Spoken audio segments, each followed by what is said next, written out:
Wow. Yeah. So we got another loyalty and cruise tipping shakeup. Carnival Cruise Line, do they have money issues? And we also have to say thanks for the memories. Or some people are not thankful for the memories that come along with cruising. Yeah, look, all that and a whole lot more on today's episode of The Cruise Show. All aboard! Your ship is leaving. Talking about everything going on in cruising. It's the Lido Loca time. It's the cruise show. It's the cruise show. Hey, what's up, everybody? Welcome to La Lido Loca. Welcome to The Cruise Show. I am your host, Tony, here to talk you through everything going on in cruising. It's everything going on in cruising. It's for your face on a Monday the 29th of September, 2025. And let's talk loyalty. Look, once one cruise line starts doing stuff, another cruise line starts doing stuff. Well, the stuff that's being done today, I'm excited about.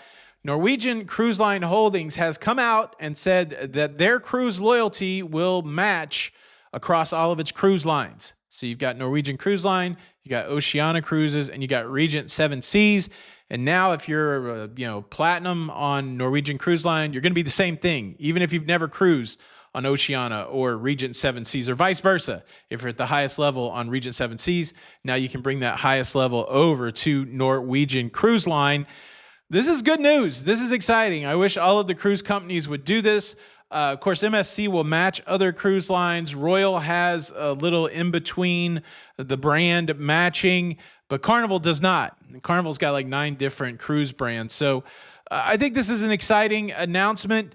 And it goes into effect October the 15th, 2025. So this is happening right away. The only thing that's a little challenging about this, and hopefully they fix it going forward, it's not automatic. You're going to have to say, I would like to match the status.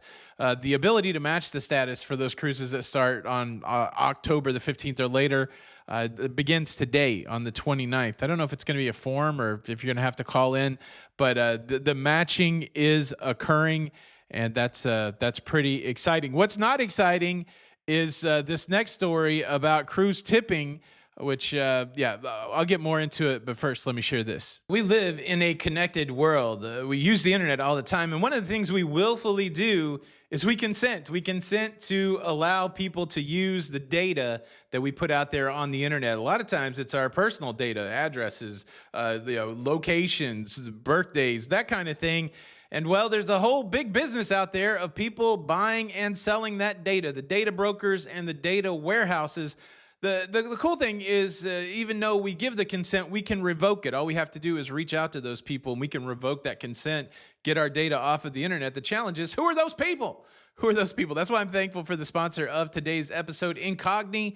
Incogni is a service that interfaces with data brokers, data warehouses to get your sensitive data off of the internet. Using Incogni is very simple. 3-step process. First, you sign up for Incogni. Number 2, you authorize Incogni to work on your behalf.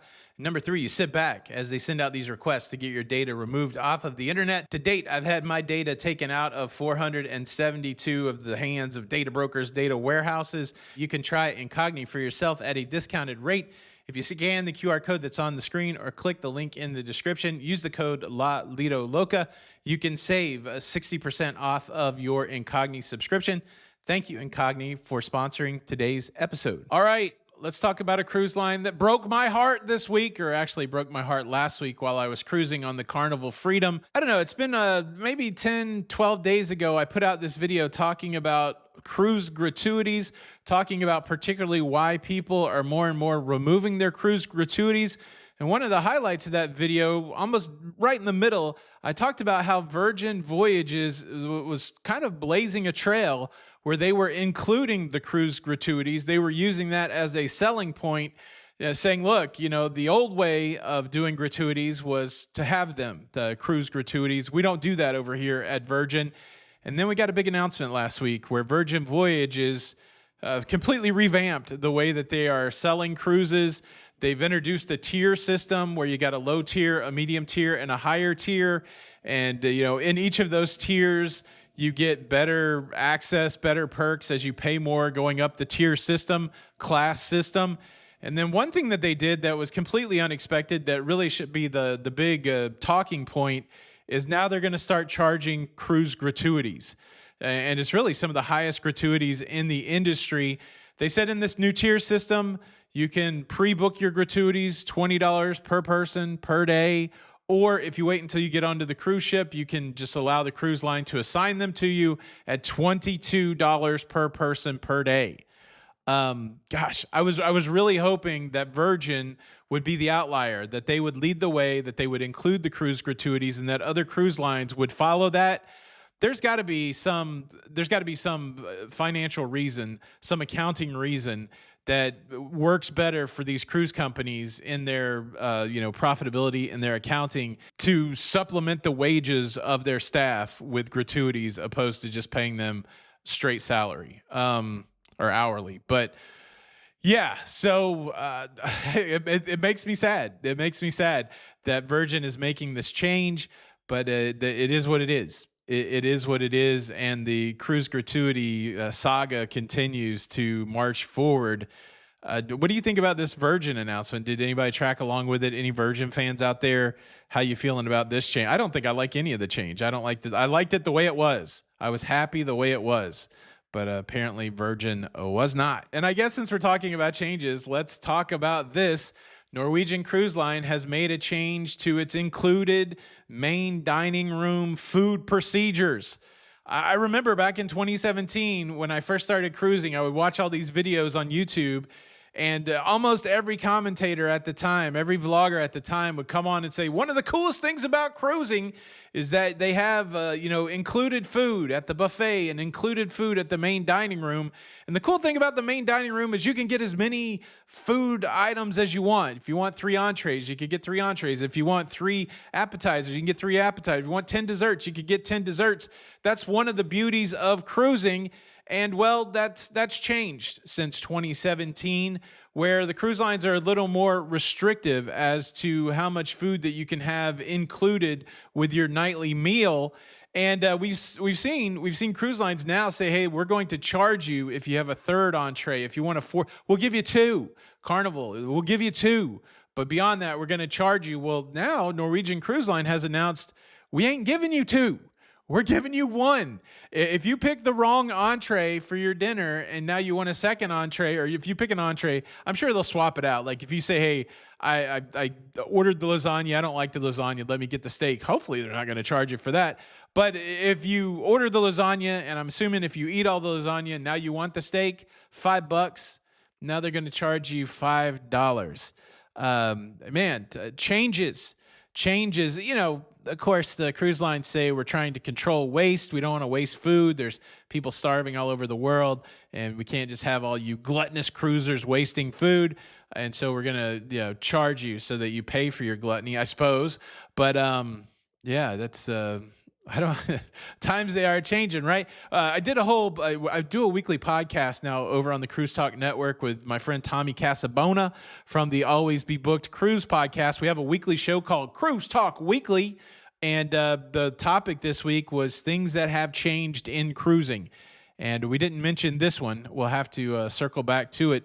But we're running a little poll in the comments of that video, wanting to know exactly what you've seen has changed. So when you get done watching this show, the cruise show, and you want some more cruising content, go over to the Cruise Talk Network, watch Cruise Talk Weekly, and help us by answering that question. But Norwegian, $5, $5 if you want an additional entree. Wow. Okay, let's talk about this. Carnival Corperation has reported out about its Q3 performance, and well, guess what? They've made the most net income, aka profit. I'm sure there's some nuance to that, but for the most part, the most profit ever in a single quarter. $1.9 billion. There's been a question recently because of Carnival's change to their loyalty programs from a loyalty program to a rewards program, whether or not it would hurt the future of Carnival. And based on this report out to the street, to investors, it does not seem like it is hurting them. This is the 10th consecutive quarter in a row where the revenue has been a record number of revenue. This past quarter, they did $8.2 billion in revenue. Now, they're still trying to work through some bad debt that they acquired during the shutdown, and they have shuffled some debt. But overall, 8.2 million in sales and 1.9 billion in profit. They're cacawing over there, as they should. This is the way it goes when you report to the street. You know, when you talk to consumers, you sad sack it a little bit. Oh, we're struggling. We got to do this. We got to do that. We're trying to make it better. We got too many platinums, blah, blah, blah. But when you're talking to investors, people that you want them to think favorably of how well your business is doing, you say positive things. This is a quote from Josh Weinstein, which I believe he's the CEO over there, CEO of the whole deal. Here's a quote. Since May, booking trends have continued to strengthen with higher booking volumes than last year and far outpacing capacity growth. This momentum affirms the success of our brand's demand generation efforts and the amazing experiences we continue to deliver, driving excess demand and ongoing pricing strength, with nearly half of 2026 booked, which is in line with the 2025 record levels, but now at historical highs for both North America and European segments. We have built a strong base for business for next year. Looking further ahead, 2027 is already off to a great start, achieving record booking volumes during the third quarter. Yeah, so all of these notes coming out from Carnival is spending on board is up. We're charging more for cruises than ever. We're way booked into 2026. We got a good start to 2027. It does seem like this hiccup when it comes to the loyalty program, just a little side quest for Carnival. You know, we're talking about Carnival Corperation, so it's like all 9 of those cruise brands, Princes, all of the brands that you know. And so even whatever's going on right there inside Carnival Cruise Line, maybe not that big a deal when it comes to that. But Carnival just made a boatload of money. And they're doing it, with higher prices and stuff, and more spending on board. That's business. I mean, what are we going to do? The only way as consumers, if we don't like the news, which it's a weird thing, we should be happy that our favorite cruise lines are profitable and that they're kicking butt and that they're moving on into the future with strength. But there is this dance between consumers and the business. We want the most money, we want the most stuff for our money, and of course they want the most money for the least amount of stuff.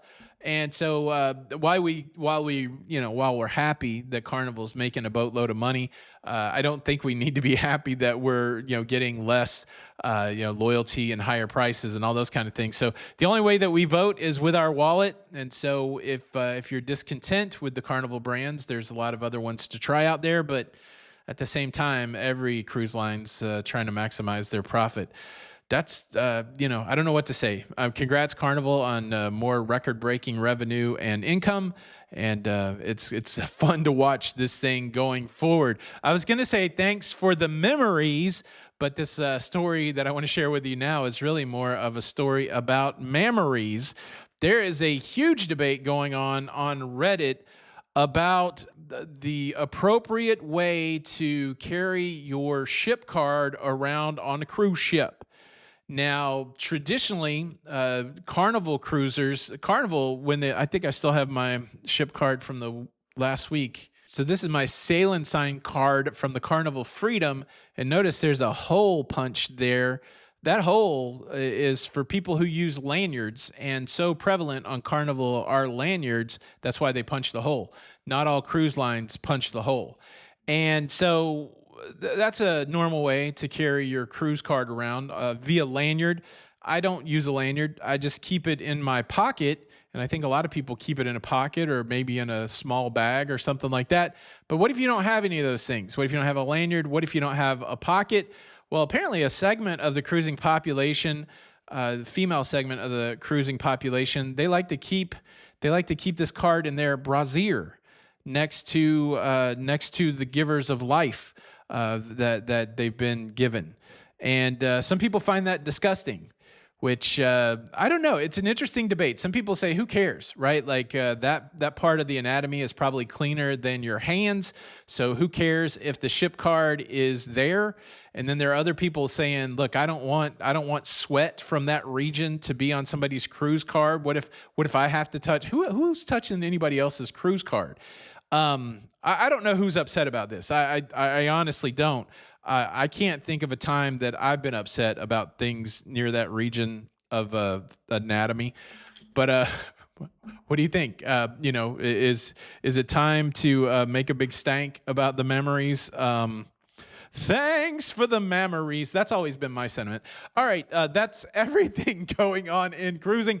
Thank you so much to Incogni for sponsoring today's episode. This is Tony for La Lido Loca, Tony for the Cruise Show, and until the next time, we'll see you on the Lido. Bye.